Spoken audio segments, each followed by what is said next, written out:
Ciao a tutti e benvenuti in Appuntamento in Giardino. Questo è l'ultimo video del 2024 e lo voglio dedicare alle tillandse, queste piante che possiamo portare in casa proprio per continuare questa gestione delle nostre piante anche all'interno dei nostri appartamenti, delle nostre case, in un periodo in cui in giardino non ci stiamo più tanto perché facciamo praticamente i lavori di sistemazione, o anche per chi non ha un giardino, questo può essere un'occasione per prendersi cura di una pianta all'interno delle nostre case quando questo periodo un po' freddo ci chiude appunto all'interno degli appartamenti e magari ci manca un po' questa vita all'aria aperta in mezzo a fiori ed altro, perché alcune tillandse possono fiorire anche poi nel periodo invernale e quindi arriveranno anche dei fiori all'interno della nostra casa in questo periodo particolarmente freddo.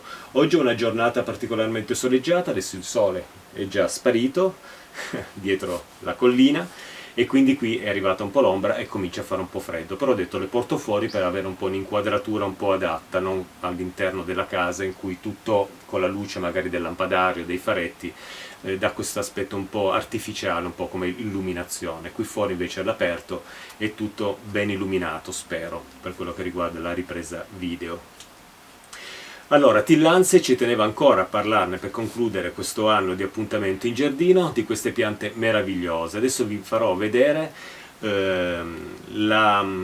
questo tavolino, avvicinerò la telecamera per raccontarvi che cosa ho ordinato. Non sono qui perché è arrivato l'ordine delle tillandse che ho fatto online, ma non sono tutte quelle che ho acquistato perché ne ho acquistate 10 da un vivaio e 3 da un altro vivaio. Poi mi ha spedito anche in regalo un'altra tillandsia un po' a sfera, con tantissime piantine a forma di sfera. Queste piantine hanno fiorito, hanno prodotto semi in vivaio. Questi semi, probabilmente con un colpo di vento o qualcosa, sono volati su un'altra tillandsia che è questa e hanno cominciato a germogliare addirittura sulle foglie di questa tillandsia. Quindi è stato molto divertente ed è stato molto divertente poter utilizzare i tronchetti che ho raccolto nel bosco. Nell'ultimo video li abbiamo visti, non tutti, come vedete qui ho la cesta con un po' di questi tronchi che avevo raccolto. Purtroppo mi sono poi reso conto a casa mia che quest'unico finestrone che io ho per metterci le piante in inverno era già abbastanza pieno e quindi quelli di grosse dimensioni non sono riuscito ad usarli. In più la mia amica Tiziana mi ha regalato anche questo bellissimo tronco e anche questo è rimasto inutilizzato al momento. Poi magari in primavera porterò qui qualche divisione di tillandse per inserirle anche in questo bellissimo tronchetto. E poi ci sono tutti i rametti che avevo raccolto nell'ultimo video di Appuntamento in Giardino, metterò poi il link al di sotto di questo, perché la ricerca dei supporti in natura, se abitiamo vicino ad un bosco, è molto stimolante e ci stimola proprio la fantasia per capire come possiamo coltivare le tillandse. Adesso mi avvicino così vi faccio vedere l'identificazione delle tillandse. Le ho tutte sistemate con il loro cartellino e nome scientifico, in modo da poter capire bene che cosa sto coltivando. Ecco qui le tillandse, alcune tillandse che mi sono arrivate con l'ordine online. Ne ho prese veramente di tanti tipi, tutte specie diverse una dall'altra, ma come potete vedere le tillandse si somigliano anche abbastanza. Ad esempio, questa tillandsia somiglia molto a questa e anche un pochettino a questa. Altre invece hanno delle forme completamente diverse. Vedete ad esempio le foglie di questa tillandsia intermedia che tendono ad arricciarsi molto, molto lunghe e arricciate. Qui c'è una tillandsia invece, una tillandsia andreana, con queste piccole foglie che sembrano quasi dei piccoli fili d'erba, e poi c'è questa che ha delle foglie completamente diverse. Vedete che le tillandsie sono molto diverse una dall'altra, però tante si somigliano e possiamo distinguerle magari se non gli abbiamo messo il cartellino nel momento della fioritura. Andremo poi su internet, facciamo una foto della nostra pianta fiorita, andiamo su internet e cerchiamo quel fiore per capire di che tillandsia si tratta. È per questo che io ho messo i cartellini ad ogni tillandsia: tillandsia brachicaulis, tillandsia geminiflora, tillandsia tricolor, tillandsia streptophylla, con queste foglie tutte arricciate. Streptophylla mi fa proprio pensare a questo nome di foglie strette. Vedete qui la giuncea, che ha queste foglie che ricordano un pochettino il giunco, vedete, molto lunghe. E potete anche vedere in queste sistemazioni, ad esempio in questo legno, che io ho decorato con le tillanze. Queste qui sarà da legare un po' meglio perché si muove. Potete vedere che io le ho disposte tutte praticamente, adesso qui c'è un po' di disordine, rivolte praticamente in orizzontale oppure con le foglie rivolte verso il basso, come, non so se si vede dall'inquadratura, la bulbosa che è rivolta verso il basso. Questo perché quando coltiviamo le tillanze dobbiamo sempre pensare che quando le bagniamo non deve ristagnare acqua nell'intersezione delle foglie, altrimenti creiamo delle marcescenze e quindi l'acqua deve defluire. Allora, due sono i metodi. O le teniamo rivolte in orizzontale o verso il basso con le foglie, in modo che l'acqua, la bagnatura, spruzzatura con nebulizzatore defluisce subito, oppure se le vogliamo coltivare, adesso vi faccio vedere con un'altra tillanzia, altre due tillanze, se le vogliamo coltivare con le foglie rivolte in su, ad esempio, facciamo conto su questa, la vogliamo coltivare così perché ci piace di più, sembra più una pianta che cresce in maniera naturale. Bene, allora che cosa vorrà dire? Vorrà dire che quando bagnerò questa tillanzia dovrò poi capovolgerla 1 o 2 orette in modo da dare l'opportunità a tutta l'acqua di defluire via e far sì che non si depositi all'interno. Coltivarla invece in questo modo, vedete, è molto più semplice, la posso nebulizzare e automaticamente l'acqua scorre via. Anche questa qui è in orizzontale e quindi automaticamente l'acqua scorre via. E in questo modo mi risparmio quelle 2 ore poi di attesa per quello che riguarda l'asciugatura della pianta, il fatto che l'acqua possa andare via dall'interno della nostra pianta. E quindi velocizzo un pochettino, velocizzo se ho tantissime piante. Io avendo veramente tantissime tillanze devo cercare di accorciare un po' i tempi quando le bagno, altrimenti ci perdo tutta la mattinata. E quindi in questo modo, coltivandole tutte in orizzontale o rivolte verso il basso, velocizzo la bagnatura delle mie piante. Guardate questa è una tillanzia intermedia, verrà appesa proprio in questo modo, rivolta proprio verso il basso. Sarà la pianta stessa poi nel corso del suo sviluppo a prendere poi una direzione un po' orizzontale e darà alla pianta un aspetto un po' più di crescita normale, diciamo, perché non credo che le tillanze crescano a testa in giù. Questo, ripeto, è il mio modo di coltivarle proprio per evitare le marcescenze di acqua depositata all'interno. Questa è una tillanzia molto interessante perché quando mi è arrivata sono rimasto ad osservarla per molto tempo perché sulle sue foglie stanno crescendo tante piccole tillanzie che sono arrivate con dei semi. Adesso spero che dall'inquadratura si veda, c'è ancora un batuffolino che sembra di cotone con i semi. Una si sta sviluppando qui c'è un'altra piccola tillanzia anche che si sta sviluppando e quindi su questa tillanzia avrò delle crescite di tillanzie di un altro tipo che andrò poi a staccare e inserire magari in questi legnetti che ho raccolto che sono rimasti inutilizzati. Però quello che la cosa di cui volevo parlare in questo video è proprio l'importanza dell'identificazione con cartellini delle nostre piante, proprio per capire che cosa stiamo coltivando e anche per capire se sono piante che vogliono più umidità, più sole, meno sole, più calore, meno calore e quindi tramite il nome scientifico noi possiamo fare facilmente una ricerca su internet e vedere come coltivare le nostre piante. Se non abbiamo i cartellini, non sappiamo bene come coltivarle, finiamo per coltivarle tutte nello stesso modo. E una cosa molto grave è il fatto che non tutte le tillanze vogliono essere coltivate nello stesso modo. C'è chi vuole più acqua e c'è chi vuole meno acqua.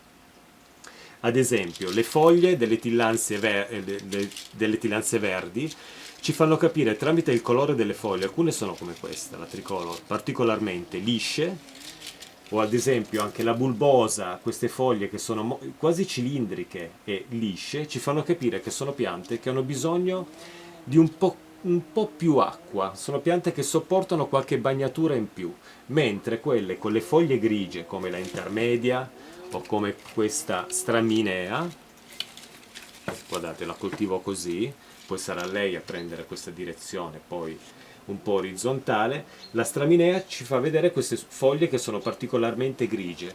Che cosa vuol dire questo? Vuol dire che sono piante che hanno bisogno di più luce, più sole e un po' meno acqua, vogliono essere bagnate un pochettino meno, probabilmente vogliono anche più calore rispetto a quelle con le foglie verdi e anche per quello che riguarda la luce, queste sopportano una luce solare un po' più forte, questa ad esempio non sopporta un'illuminazione potentissima del sole, quindi andranno ombreggiate un pochettino di più.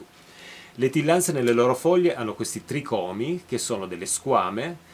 Nelle tillanze grigie sono molto sviluppate perché sono piante che vogliono un po' meno acqua, vivono in posti in cui probabilmente piove un po' meno e quindi questi tricomi che danno l'aspetto grigio alle foglie, queste squame, sono pronte a catturare nel caso di qualche pioggia subito ogni particella umida dell'umidità atmosferica per potersi idratare. Queste con le foglie verdi che a volte sono anche molto morbide, ad esempio questa qui Geminiflora ha delle foglie che sono morbidissime. Se non è per la forma sembrano quasi foglie non di una tillandsia. Vogliono un'umidità atmosferica leggermente superiore, sopportano un'umidità atmosferica leggermente superiore. I loro tricomi sono molto più piccoli e perché hanno meno bisogno hanno meno urgenza di catturare tutto ciò che c'è di umido nell'atmosfera, perché vivono in luoghi molto più umidi rispetto magari a una straminea che vive in luoghi molto più secchi. Più o meno possiamo anche far così, le possiamo spruzzare tutte allo stesso modo, mantenendo sempre la stessa cadenza, in modo da non rischiare marcescenze con un eccesso di acqua. Però è anche probabile che una tillandsia che vuole qualche bagnatura in più ci metta poi un po' di più ad arrivare alla fioritura e la crescita sarà magari anche un pochettino più lenta e quindi sapendo bene che cosa stiamo coltivando riusciamo ad ottenere poi i fiori da ogni singola tillandsia e vi posso assicurare che si rimane affascinati dalla bellezza e dai colori dei fiori di queste piante. Bene, abbiamo visto le tillandsie che ho acquistato, sono veramente meravigliose, non vedo l'ora di portarle poi in primavera ed estate fuori in modo che possano ricevere la totalità della luce. Perché dico questo? Perché quando noi acquistiamo una tillandsia nel periodo invernale oppure dall'esterno a fine estate la portiamo in casa, in autunno, quando comincia a far freddo, la portiamo in una situazione completamente artificiale e rischiamo di sistemarle in zone troppo calde e poco illuminate. Questo può creare problemi alle nostre piante. Questo perché?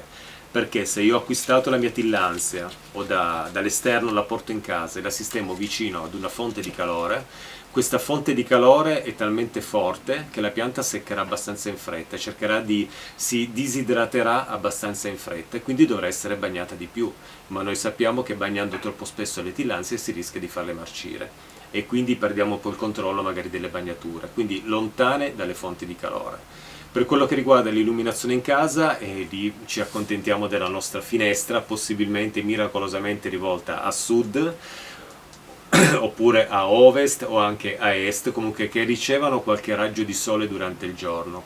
Io vedo spesso delle tillandsie coltivate a scopo decorativo, magari sopra una scrivania al centro della stanza, dove il sole non arriva mai.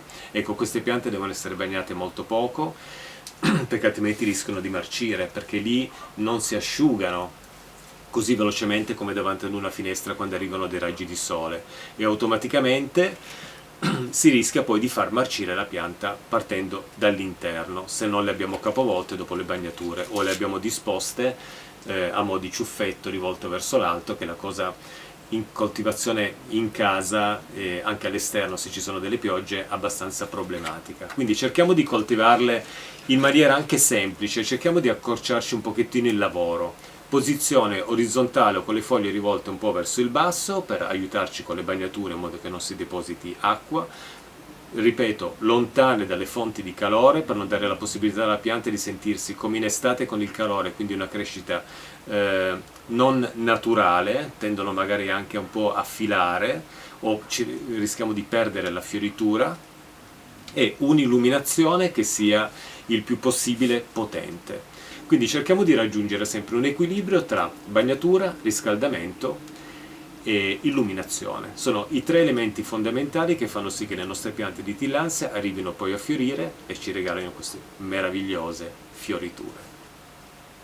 Bene, io concludo qui questo video, volevo farvi vedere le piante che mi sono arrivate proprio per consigliarvi l'acquisto delle piante di tillandsie, perché sono piante anche di piccole dimensioni e possono dare la possibilità a qualcuno che non possiede un giardino, non ha un balcone, non ha un terrazzino, magari ha solo una finestra, di poter mettere un qualcosa che arrivi a fiorire, per colorare l'inverno. Io ne approfitto, adesso poi mi metterò anche in casa perché comincia a fare particolarmente freddo, anche loro rischio di farli patire un pochettino il freddo. Ne approfitto in questo video anche per farvi i miei auguri di buon Natale e di buon anno. buone feste a tutti e colgo anche l'occasione per ringraziarvi tutti. Ho veramente già 2560, 2600, adesso non mi ricordo, iscritti al mio canale Appuntamento in Giardino. Non pensavo di arrivare ad un numero di iscritti per me così alto, non me lo sarei mai aspettato, e quindi ringrazio tutte le persone che si sono iscritte al canale Appuntamento in Giardino, ma nello stesso tempo ringrazio anche tutte le persone che mi seguono, non sono iscritte al canale, ma che magari ogni tanto mi seguono nei miei video appunto dedicati al giardinaggio. Quindi questo è un buone feste e un augurio universale un po' a tutte le persone che in un modo o nell'altro sono arrivate al canale Appuntamento in Giardino. Quindi buone feste e ci vediamo nel 2025, e pian piano ricominciamo di nuovo tutta la serie di video che ci porterà dalla fine dell'inverno fino all'estate, per poi ricominciare a riportare all'interno delle nostre case, con tutte le complicazioni per quello che riguarda bagnature, riscaldamento, illuminazione ed altro, ma di questo poi ne parleremo alla fine del prossimo anno. Adesso ci dedicheremo alle feste, un periodo un po' di riposo, di riunione familiare, e spero e vi auguro tanta serenità per tutti. Ciao e grazie, e ad un prossimo appuntamento in giardino. Ciao ciao!